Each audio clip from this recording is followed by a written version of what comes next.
Domnul și nu mai este, cum să nu crește ceara de puterea focului.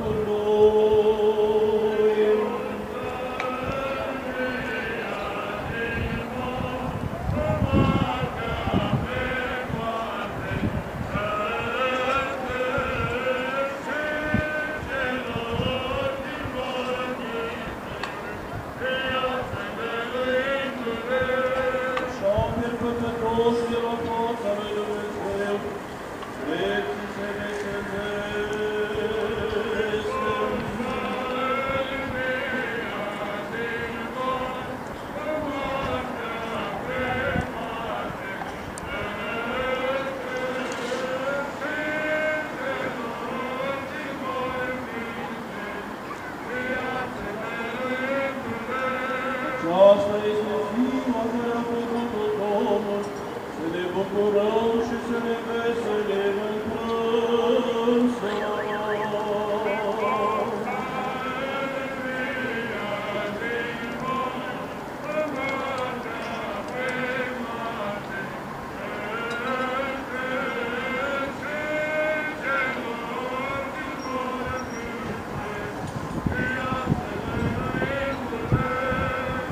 Tatălui și Fiului și Sfântului Duh și acum și pururea și în vecii vecilor. Amin.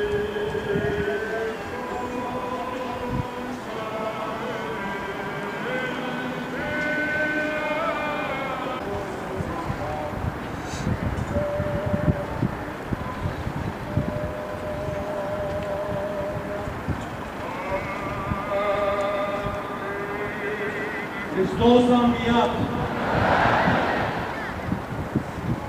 Hristos a înviat!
Toate s-au făcut de lumină și cerul și pe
de la îngeri, pentru ce căutați printre morți ca pe un om pe cel ce este în lumina cea pururea viitoare.